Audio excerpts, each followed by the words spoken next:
Hello everyone and welcome to my channel. This is Careers Loading and my name is Cheryl Nathaniel. Thank you so much. If you are joining me for the first time, I truly appreciate it. And if you are returning, I am so very grateful to you. Thank you so much for returning again. And what do we talk about on this channel? We talk all things resumes. We talk resources for job seekers and career hunters and career changers. So if any of those interest you, please stick around and subscribe. Like this video, give it a thumbs up. Please share it with a friend, especially if the friend is in need of resume advice, if they're in need of maybe some ideas for career changers, or job seekers. By all means, share this with them. Trust me, it's a wealth of gold. It's a wealth of gold. And what are we talking about today? Today, we are talking about the top 5 careers that you can have, which only requires a high school diploma. Now, I forget to say this in every video, but I'm going to say it in this video. What qualifies me to give you this information? Well, first of all, I have a bachelor's degree in mass comm and journalism. I have a master's degree in organizational communication, which basically means I've learned all things about business when it comes to communicating, project management, people, processes, you name it. I have become an expert in that. And on top of that, I've owned a resume writing service for the past 25 years. Yes, I have. So I know a thing or two about resumes as well. So I feel like that qualifies me. On top of that, I'm a training operations manager. I have hired thousands of people. I have worked on the side of being a hiring manager, unfortunately on the side of boss, where I had to terminate quite a few as well. So I feel like that qualifies me to tell you about resumes and applicant tracking systems and how to upload your resume and tips and tricks to really get your resume noticed by the companies that you want to recognize you. So that's that spiel on me. Now let's get right into these 5. Because listen, even if you are someone who graduated high school, and I don't mean a recent graduate, you could have graduated high school 20 years ago, and you're still looking for that career or that job that's going to bring you peace, it's going to bring you some happiness, it's going to bring you some creature comforts in life. Okay, so these 5 will definitely get you there. Okay, so I'm going to do a countdown this time. I'm going to start with my number 5 pick.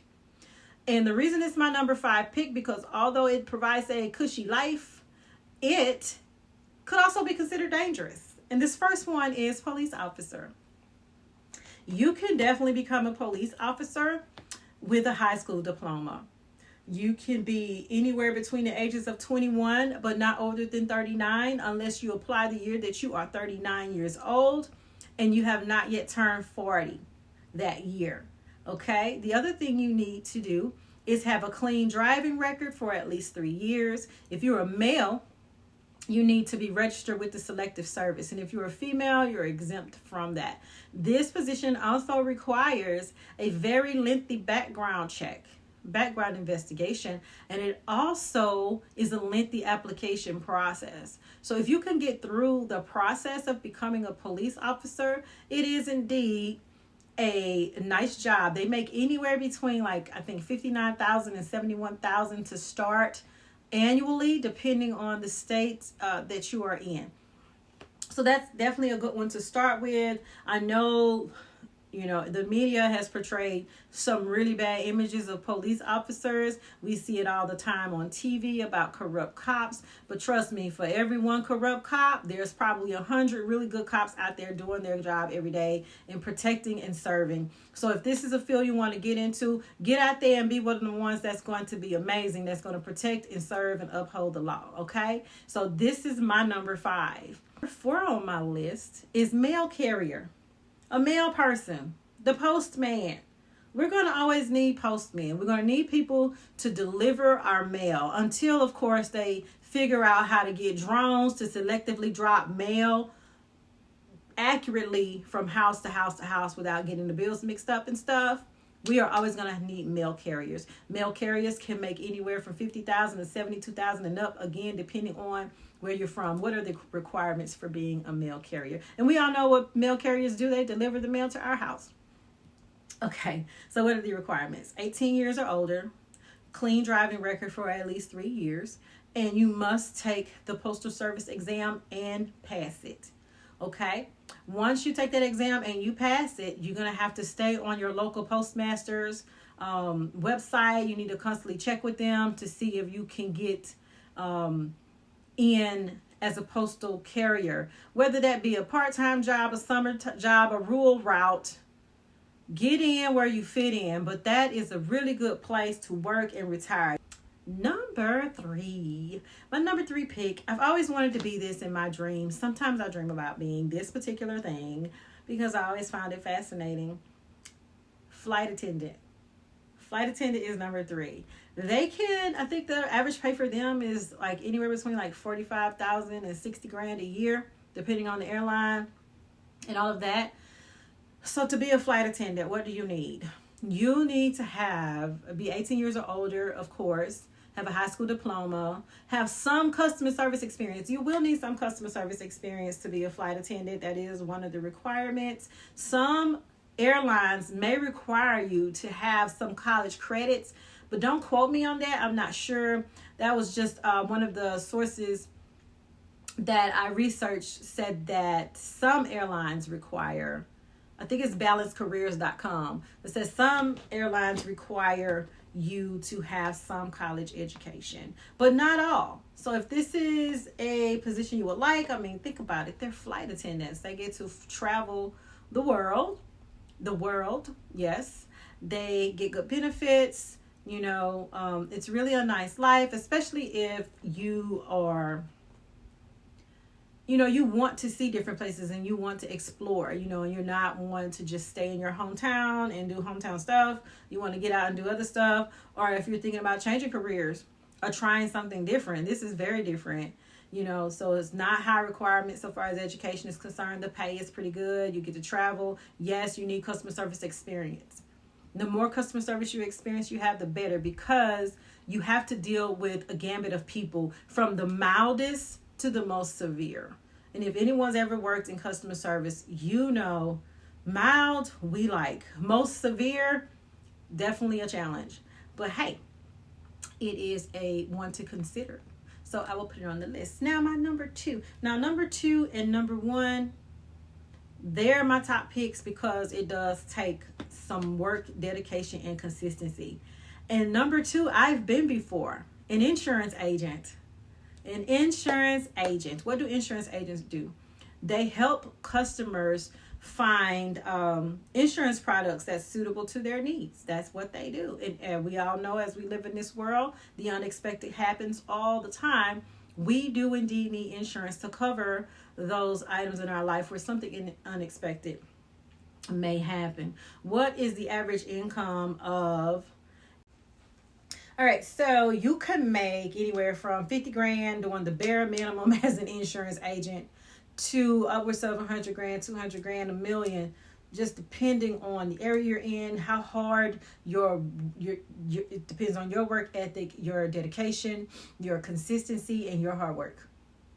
This is why it's number 2 on the list, because although it only requires a high school diploma and you be the age of 18, it has a couple of other requirements too. You must go through a pre-licensing pre-licensing class is what I meant to say. I don't know where court came from. A pre-licensing class. After you take the pre-licensing class, you must take and pass the insurance exam for your state. The requirements are different state to state. So you would have to go to your state Department of Insurance page to find out what those requirements are. I will put some links, of course, in the description box for each of these so that you can click on it and find out more information about how to get into either one or any of these careers that I'm talking about today. I was an insurance agent. I still am. I'm a licensed insurance agent. I'm currently not producing for any companies right now because I have some other irons in the fire. So I chose to put this one on the back burner just for now. However, the potential of money you can make here is it's astronomical. The company I worked for, we mostly focused on businesses with 10 or more employees and or 5 or more employees, and we will go in, tell them what we needed, and develop the relationship from there. As an agent, I pulled down about 25 grand a quarter. That's about $8,000, a little over $8,000 a month, which is literally 100 grand a year. And I was out the gate making that out the gate. As agents, you definitely must have an outgoing personality. You have to have some charisma about you, and you have to have a tough mindset, because you will get told no a lot. You will. But the reward, when you get the yes, and you get that commission check, and that commission check is like $5 grand, that commission check is $1,500, that commission check is $1,000, that commission check is $2,500, and you just got it rolling in. It's like, whoa, yes. So insurance agencies, that's where the money is. It's in banks too, but it's also in insurance, because it doesn't matter. Insurance is a bulletproof industry. And we've made it to my number 1 pick. Yay! I feel like I should do a sponsor here. You know how you see YouTube videos and they're like, this video is brought to you by. Well, today this video is brought to you by careersloading.com, where I write a blog all about resumes, job seeking tips, and a little other positive affirmation type stuff. Check it out. It'll be in the description box below. Number 1 is real estate agent. Yes, real estate agent. That is my number 1 pick for high paying jobs, well paying jobs that you can get with only a high school diploma. Real estate agent is at the top of the list. Okay. Be 18 years or older is the requirements. Be 18 years or older, have a high school diploma. Yes, you must take a pre-licensing. Must take a pre-licensing course for this one as well. And you must pass your state's real estate exam. And it's also a commission-based job. But here's the difference between, and then, with the insurance, there are a few companies that will hire you on a contractual basis, depending on the company. Some will pay for your licensing. Some will give you a stipend as you build and train and begin to build your clientele list. Not all of them, though. There are a few, if you can find them, that's willing to give you a stipend as you go through your training, as you practice, as you get licensed, and then put you out into the field. But for the most part, it's a commission-based job, just like with the insurance agency. Once you are licensed, you can contract with the real estate agency, which will provide you training on their process for helping their clients buy, sell, or lease properties. Real estate agent is top of the list. You must be hardworking. You must be dedicated and consistent, because in the first year, real estate agents on average make about $81,000, maybe a little bit more, maybe a little bit less. Now, this is the thing with insurance agents. Not insurance agents. Oh my goodness, I don't regress. Here's the thing about real estate agents. Their first year, they may only make $81,000 or less. But once they get the process under their belt, once they get that down, that second year, they usually double their income. So there is a learning curve, but there's a learning curve with everything in life. If you try anything new, there is a learning curve. There is a learning curve with learning to be an insurance agent, real estate agent, police officer. It's a learning curve learning how to boil an egg if you've never boiled an egg before. So don't let that discourage you from trying something new just because it's a learning curve. My YouTube channel is brand new. I'm running across all types of learning curves. It's not going to stop me from making this channel a success. I'm going to go ahead and tell you guys that right now. But anyway, that's my top 5. Number 5, police officer. Number 4, mail carrier. Number 3, flight attendant. Number 2, insurance agent. And number 1, real estate agent, because why? They get paid. That's why. Thank you all so much for watching this to the very end. I ask that you like, comment, subscribe, share it, turn on the notification bell, do all those things to get me into the wonderful YouTube algorithm, because we're going to get there. We are. Thank you so much for watching, participating. If any of this was helpful, please give me a thumbs up or let me know in the comments below. that it was helpful. If you want to know more about the insurance industry, the pros and cons, what companies you might want to check out versus what companies you want to stay away from, let me know. I will definitely do a video on that. But in the meantime, happy job hunting. Talk later. Bye.